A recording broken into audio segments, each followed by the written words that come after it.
Le 5 juin 1833. Londres, Angleterre. À l'intérieur d'un vaste salon baigné de lumière par des candélabres dans Dorset Street, la fumée épaisse des cigarettes se mêle au parfum coûteux et à la cire chaude. La haute société de la capitale britannique s'est réunie pour l'une de ces célèbres soirées du samedi.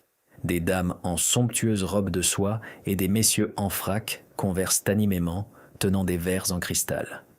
Mais au centre de cette pièce, sur une lourde table en chêne, s'élève quelque chose de totalement étranger à une réception aristocratique typique. C'est une tour de laiton, d'acier et d'étain étincelant. Un entrelacement complexe de roues dentées, de cylindres et de leviers, engrainés les uns avec les autres avec une précision incroyable. Près du mécanisme se tient un homme aux traits marqués et au regard perçant. C'est Charles Babbage, un mathématicien et inventeur d'une quarantaine d'années. Il pose une main sur une manivelle métallique et commence à la faire tourner. Un cliquetis rythmique et hypnotique emplit la pièce. Les engrenages métalliques se mettent en mouvement, les chiffres sur les cylindres se succèdent.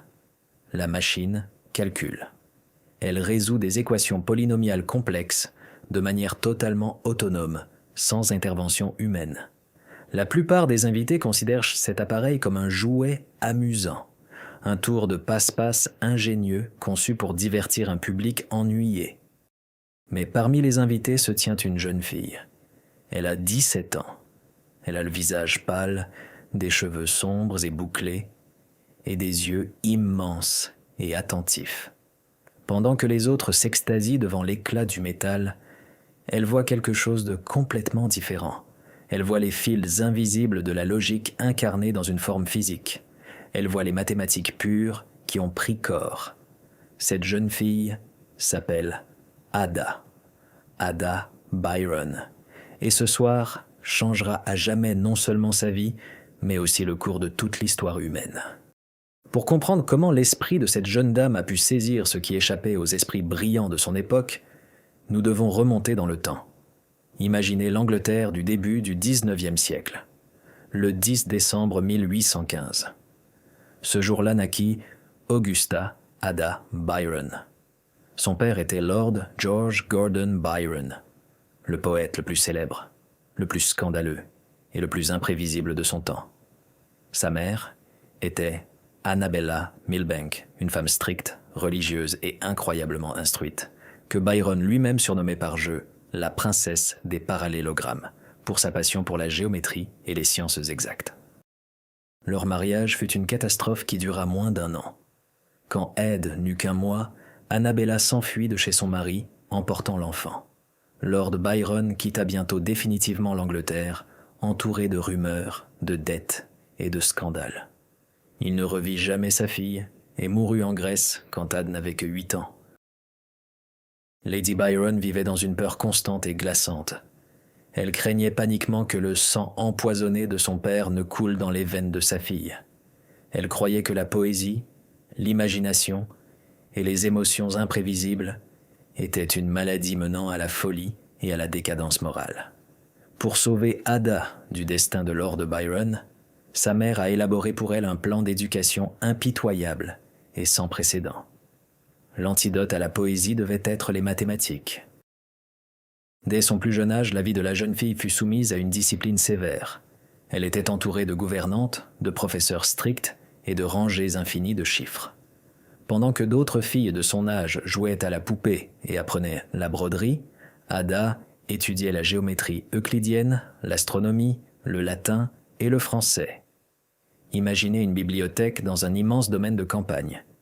Des reliures en cuir lourdes, l'odeur de la poussière et de l'encre, le crissement d'une plume d'oie sur du papier épais. La journée d'études pouvait durer jusqu'à 14 heures. Si la jeune fille montrait des signes de fatigue ou de désobéissance, on la forçait à rester immobile sur une planche de bois pendant des heures afin de développer la docilité et la patience. Le portrait de son célèbre père dans la maison était étroitement recouvert d'un tissu vert. Ada n'avait même pas le droit de regarder son visage avant son 20e anniversaire. Mais le plan de Lady Byron connut un échec inattendu. Les cadres rigides des formules mathématiques n'ont pas tué l'imagination d'Ada. Au contraire, Ils ont donné à son esprit l'outil idéal pour s'envoler. Ada commença à percevoir les mathématiques, non pas comme une science aride, mais comme le langage divin sur lequel est écrite la symphonie de l'univers. À l'âge de 12 ans, Ada a décidé qu'elle voulait voler. Elle a abordé cette tâche, non pas comme un enfant rêveur, mais comme une véritable ingénieure. La jeune fille a commencé à étudier méthodiquement l'anatomie des oiseaux en explorant les proportions des ailes par rapport au corps. Elle a étudié divers matériaux, la soie, le papier, le fil de fer et les plumes. Elle a même écrit un traité illustré qu'elle a appelé « La volière », dans lequel elle dessinait des schémas d'ailes et réfléchissait à la manière dont la vapeur pourrait être utilisée pour les actionner. Déjà à cette époque, l'idée germait dans son esprit que la force mécanique pouvait être combinée à la grâce naturelle. Cependant, sa santé était fragile. À l'adolescence, elle a souffert d'une grave maladie, probablement une encéphalite ou la rougeole, qui l'a clouée au lit pendant près de 3 ans. Pendant la majeure partie de cette période, elle n'a même pas pu marcher. Mais la paralysie de son corps n'a fait que stimuler son esprit à travailler avec une force redoublée. Allongée dans le silence de sa chambre, elle résolvait mentalement des problèmes mathématiques complexes. Au moment où Ad eut 17 ans et commença à fréquenter la société, l'Angleterre était à l'épicentre de la révolution industrielle. Le monde changeait rapidement. Des usines Stahl construites partout, une épaisse fumée noire s'échappait des hautes cheminées de briques, les machines à vapeur actionnaient de lourdes machines en acier et les premiers trains filaient bruyamment sur des voies nouvellement posées. Le travail humain était massivement remplacé par le travail des machines. Mais dans cette nouvelle réalité mécanisée, il existait un problème caché, mais mortellement dangereux. C'était le problème des calculs. L'Empire britannique reposait sur la navigation, le commerce et l'ingénierie. La navigation des navires en haute mer, la conception de ponts et la construction de chemins de fer nécessitaient d'énormes volumes de tables mathématiques, logarithmes et fonctions trigonométriques. Au début du XIXe siècle, ces tables étaient calculées à la main par des personnes appelées calculatrices. Il s'agissait de dizaines de commis assis à des bureaux effectuant d'interminables et épuisantes additions et soustractions. Le cerveau humain se fatiguait. Les gens perdaient leur concentration. Les erreurs étaient inévitables. Une seule erreur au 7e chiffre après la virgule dans une table de navigation pouvait entraîner le naufrage d'un immense frégate sur les rochers dans l'obscurité de la nuit. Des milliers de vies ont été perdues et des millions de livres sterling ont été perdus à cause des erreurs humaines dans les calculs. C'est précisément ce problème que Charles Babbage a tenté de résoudre. Il était obsédé par l'idée de créer une machine capable de calculer sans aucune erreur, en éliminant le facteur humain. Babbage a conçu la machine différentielle, un appareil colossal qui devait être composé de 25 000 pièces et peser plusieurs tonnes.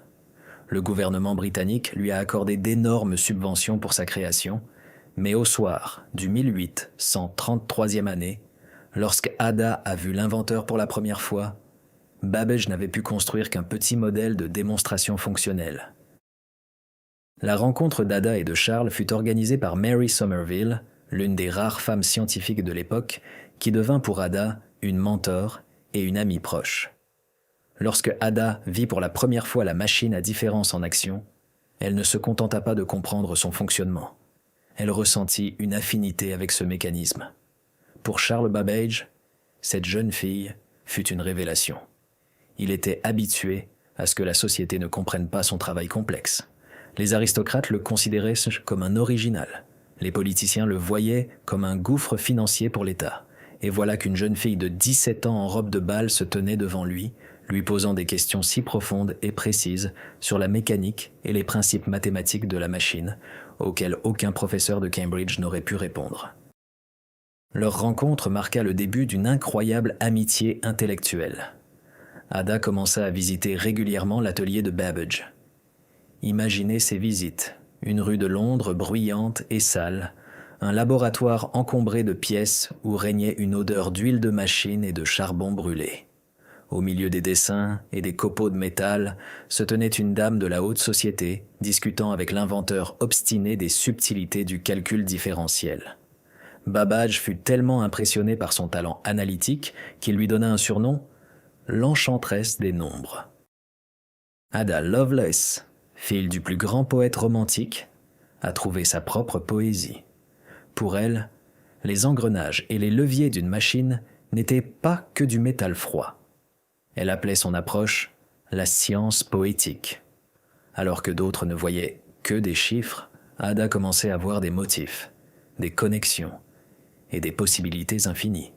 Et c'est cette vision unique, combinant la précision mathématique de sa mère et l'imagination débridée de son père, qui lui permettra bientôt de regarder un siècle plus loin et de voir ce que même le créateur de la machine n'avait pu prévoir. Plusieurs années s'étaient écoulées depuis cette mémorable rencontre dans un salon londonien. La vie d'Ada suivait les règles de la société aristocratique. En 1835, à l'âge de 19 ans, elle épousa William King, qui reçut bientôt le titre de comte de Lovelace. Ada devint comtesse. Ils eurent 3 enfants. Sa destinée semblait tracée, la gestion d'immenses domaines, l'éducation des héritiers, les réceptions mondaines et la bienfaisance. La vie ordinaire d'une dame noble de l'époque victorienne. Mais l'esprit d'Ada Lovelace se rebellait désespérément contre cette cage dorée. Les mathématiques restaient sa véritable passion, et elle continuait d'écrire de longues et complexes lettres à Charles Babbage. Pendant ce temps, Babbage lui-même traversait une crise profonde. Le gouvernement britannique, lassé des retards constants et des demandes incessantes de nouveaux fonds, cessa de financer la machine à différence. L'énorme calculatrice mécanique ne fut jamais achevée. Pour la plupart des inventeurs, cela aurait marqué la fin de leur carrière. Mais Babbage possédait un caractère indomptable, bien qu'extrêmement peu accommodant. Abandonnant le projet inachevé, il tourna son regard vers quelque chose de bien plus grandiose. En 1834, il conçut la machine analytique. Si la machine différentielle n'était qu'une calculatrice géante, capable uniquement d'additionner et de soustraire des nombres selon un algorithme unique et rigide, la machine analytique représentait une avancée conceptuelle d'une ampleur colossale. Ce devait être un véritable ordinateur mécanique. Imagine the blueprints of this monster. The machine was supposed to be the size of a locomotive. It was to be powered by a huge steam engine. Inside it, it was planned to place a memory device. Babbage called it the store, where numbers would be kept. And next to it would be the mill, the central processor, where these numbers would be processed using a system of gears. But the most striking thing about the analytical engine was how it was supposed to receive commands. Babbage emprunta cette idée à l'industrie du tissage. 3 décennies plus tôt, en 1801, l'inventeur français Joseph-Marie Jacquard créa un métier à tisser automatique. Le métier Jacquard tissait des motifs complexes sur de la soie en utilisant de lourdes cartes perforées en carton avec des trous percés. Les trous dans le carton déterminaient quels fils étaient levés et lesquels étaient abaissés. Ainsi, le motif du tissu était littéralement programmé sur des morceaux de carton. Babbage décida d'utiliser exactement les mêmes cartes perforées, mais pas pour les fils, plutôt pour contrôler les opérations mathématiques. Les trous dans les cartes devaient indiquer à la machine analytique quoi faire, additionner, multiplier, sauvegarder le résultat ou passer à l'étape suivante. C'était une idée de génie. La machine devenait programmable, mais Babbage était un épouvantable vulgarisateur de ses propres idées. Il se disputait avec les ministres, méprisait les journalistes et ne savait pas expliquer clairement ses plans à un public non averti. Les scientifiques britanniques accueillaient son nouveau projet avec scepticisme et moquerie. Personne en Angleterre ne voulait lui donner d'argent pour une machine à engrenages et à vapeur qui n'existait que sur le papier. Désespéré de trouver du soutien dans son pays, en 1840, Babbage se rendit en Italie, dans la ville de Turin, où il donna une conférence devant des mathématiciens et des ingénieurs italiens. Un jeune ingénieur militaire, Luigi Menabrea, qui deviendra plus tard Premier ministre d'Italie, assistait à cette conférence. Menabrea fut fasciné par l'idée de Babbage. Il écouta attentivement, prit des notes et, 2 ans plus tard, en 1842, publia un article détaillé sur la machine analytique dans un journal scientifique suisse. L'article était rédigé en français. Cette publication a marqué un tournant. Charles Wheatstone, un ami de Babbage et Ada, a proposé à la comtesse Lovelace de traduire l'article de Menabrea du français vers l'anglais pour une revue scientifique britannique. Ada avait 27 ans. Elle a saisi cette opportunité avec joie. C'était sa chance de revenir à la grande science, d'échapper à la routine de la maternité et des devoirs mondains.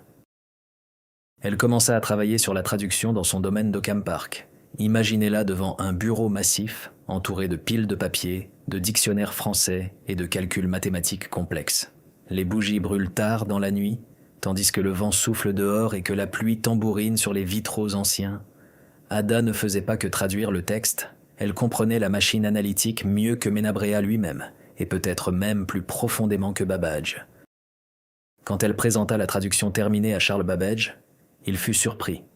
Il lui demanda pourquoi elle n'avait pas écrit son propre article original, étant donné que sa connaissance du sujet était si vaste. Ada répondit avec sa modestie habituelle qu'elle n'y avait tout simplement pas pensé. Babbage lui proposa alors d'ajouter ses propres notes et commentaires à la traduction. Ce sont ces notes, signées des modestes initiales AAL, Augusta Ada Lovelace, qui sont devenues son principal héritage et ont à jamais inscrit son nom dans l'histoire des sciences. Le travail sur les notes a duré environ 9 mois. Ada et Charles ont échangé des dizaines de lettres. Ils se sont disputés, ont précisé les détails, ont corrigé les erreurs. Ada travaillait comme une possédée. Sa santé a recommencé à se détériorer, elle souffrait de crises d'asthme et de problèmes digestifs, mais elle ne s'arrêtait pas. Son cerveau fonctionnait à des vitesses incroyables. Ce qui avait commencé comme une simple annexe à l'article s'est développé en un travail monumental. Les notes d'Ada se sont avérées 3 fois plus longues que le texte traduit de Menabrea lui-même, et dans ces pages se cachait une véritable explosion intellectuelle. Tandis que Babbage ne voyait dans sa machine qu'un outil mathématique surpuissant pour le calcul de tables complexes, Ada y entrevit une perspective tout autre, révolutionnaire. Elle effectua un saut conceptuel qui devança son époque d'un siècle entier. Ada comprit la nature abstraite de l'information. Elle écrivit dans ses notes une phrase incroyablement prophétique. Elle affirma que la machine analytique pouvait traiter bien plus que des nombres.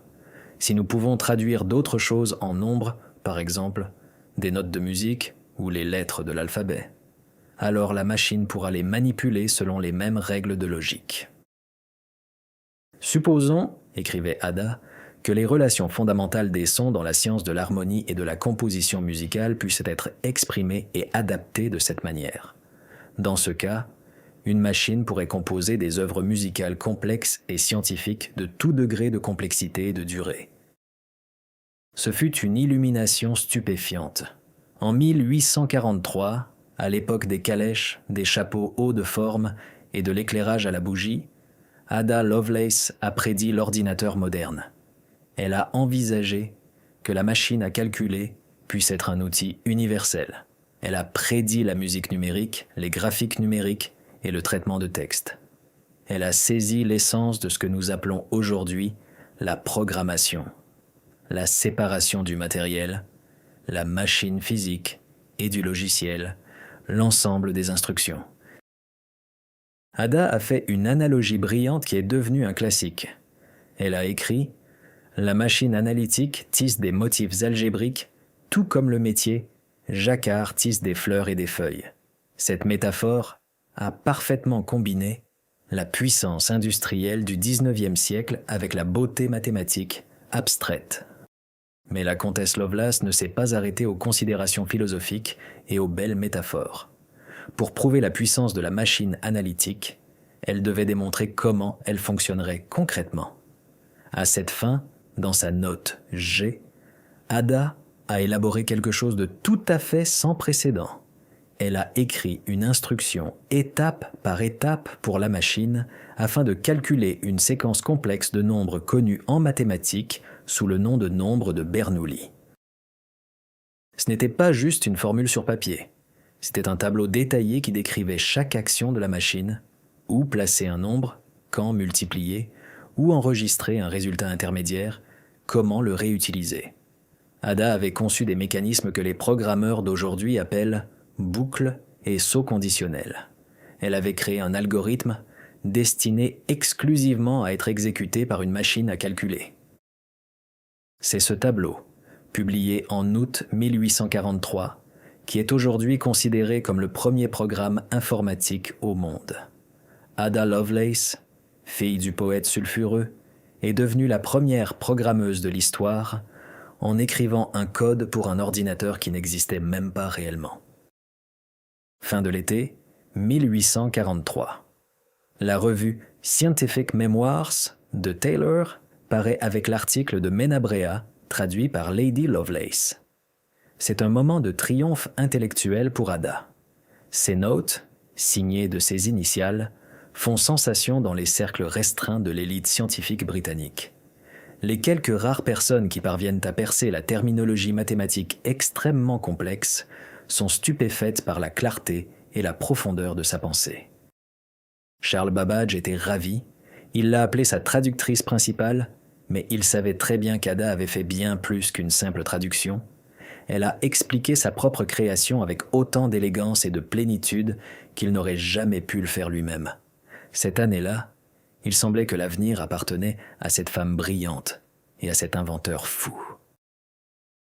Ada était pleine d'ambition. Elle commença sérieusement à envisager de prendre la direction du projet de Babbage. Elle estimait que Charles était trop peu pratique, trop enclin à se disputer avec les politiciens. Ada lui proposa de devenir sa directrice commerciale. Elle s'occuperait des relations avec les investisseurs, écrirait des articles, collecterait des fonds, et lui, il pourrait tranquillement construire la machine. Mais Babbage, têtu et fier, refusa sa proposition. Il ne tolérait aucune ingérence dans ses affaires. Ce refus attrista profondément Ada et porta le premier coup à leur projet commun. Malheureusement, ce rejet n'était que le début d'une période sombre dans la vie de la brillante comtesse. La réalité du XIXe siècle était brutale, surtout pour les femmes dont l'intelligence dépassait son temps. Ada se retrouva piégée. Son génie ne trouvait aucune application pratique. Elle n'avait pas de laboratoire, ne pouvait pas enseigner à l'université et, plus importante encore, la machine analytique, pour laquelle elle avait écrit son code historique, n'était qu'un tas de magnifiques plans. Babbage ne parvint jamais à la construire de son vivant. Le gouvernement britannique refusa définitivement de financer le projet, le jugeant trop coûteux et irréalisable. Le premier ordinateur au monde resta sur le papier. Ada cherchait désespérément de nouveaux défis intellectuels pour calmer son esprit bouillonnant, mais sur fond de déception, sa santé, toujours fragile, commença à se détériorer rapidement. Au milieu des années 40 du XIXe siècle, elle souffrait de douleurs atroces, de crises d'asthme et de dépression nerveuse. Les médecins de l'époque, suivant les traditions de la médecine victorienne, lui prescrivaient des remèdes douteux, du laudanum, de l'opium, du vin et même des saignées. Cela ne faisait qu'aggraver son état. Pour échapper à la douleur et fuir une réalité oppressante, Ada s'est plongée dans les jeux d'argent. Son esprit mathématique, habitué à chercher des schémas, a décidé de trouver la formule du pari parfait et infaillible aux courses hippiques. Elle a abordé cela comme elle l'a fait avec la machine analytique, avec un calcul froid et une foi en l'algorithme. Imaginez les syndicats secrets qu'Ada organisait avec ses amis. De longues nuits passées à étudier les statistiques des chevaux, des modèles mathématiques complexes de probabilité et d'énormes enjeux. Mais les chevaux vivants se sont révélés moins prévisibles que les nombres de Bernoulli. Le système mathématique parfait a échoué. Ada a perdu des sommes d'argent colossales. Au début des années 50 du XIXe siècle, elle s'est retrouvée jusqu'au cou dans les dettes. Elle a même dû hypothéquer les diamants de famille de son mari pour rembourser les bookmakers. Cette passion secrète et destructrice a provoqué un scandale familial. Pendant ce temps, la santé d'Ada continuait de se détériorer rapidement. Les médecins lui ont posé un terrible diagnostic, un cancer de l'utérus. La maladie était atroce, accompagnée de douleurs insupportables qui ne pouvaient même plus être soulagées par la morphine. Aux souffrances physiques s'ajoutaient les tourments de l'âme. Dans les derniers mois de sa vie, sa mère stricte et sévère, Lady Byron, est revenue auprès d'elle. Annabella, toujours obsédée par son fanatisme religieux, a transformé les derniers jours de sa fille en un véritable cauchemar. Elle a éloigné les amis d'Ada, l'a forcée à se repentir de ses péchés et l'a obligée à réécrire son testament. Ada Lovelace, la première programmeuse visionnaire et génie mathématique, est décédée le 27 novembre 1852.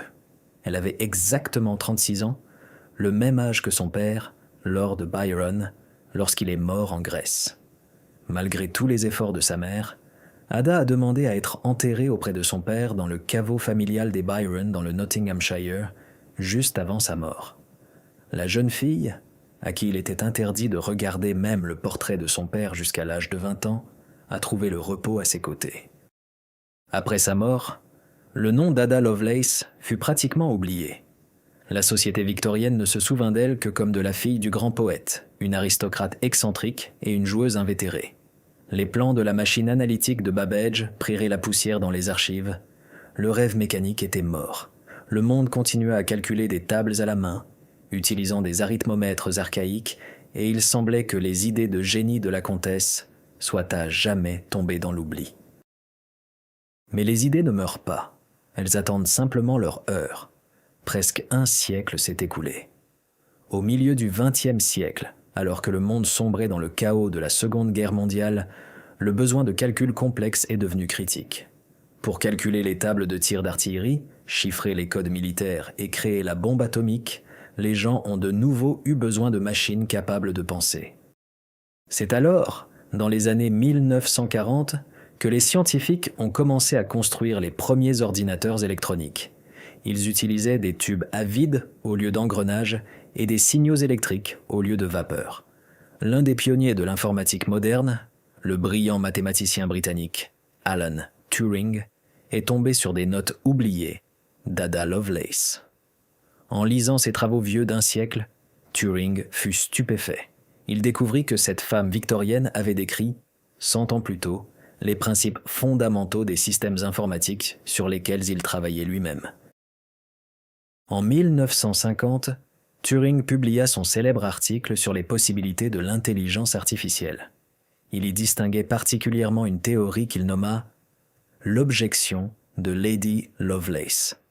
Ada écrivait dans ses travaux « La machine analytique n'a aucune prétention à créer quoi que ce soit d'original. Elle ne peut faire que ce que nous savons lui ordonner.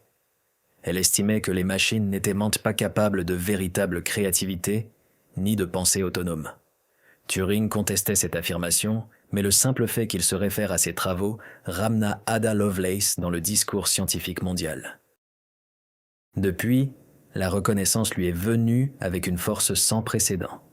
Dans les années 70 du XXe siècle, le ministère de la Défense des États-Unis d'Amérique a développé un nouveau langage de programmation universelle pour le contrôle des systèmes militaires complexes, de l'aviation et des engins spatiaux. Ce langage avait besoin d'un nom, et ses créateurs l'ont nommé Ada, en l'honneur de la femme qui a été la première à comprendre l'essence de la programmation 100 ans avant la création du premier ordinateur électronique. Aujourd'hui, lorsque nous regardons l'écran d'un smartphone, écoutons de la musique numérique, jouons à des jeux vidéo ou utilisons des réseaux neuronaux, nous touchons du doigt un monde qu'Ada Lovelace a imaginé. Elle n'était pas seulement une mathématicienne. Elle était une prophétesse de l'ère numérique. Son histoire n'est pas seulement une histoire de technologie. C'est l'histoire de l'incroyable puissance de l'intelligence humaine, capable de transcender les limites de son époque, de s'affranchir des préjugés sociaux et, à l'instar des ailes mécaniques des rêves d'enfance d'Ada, de s'envoler vers l'avenir.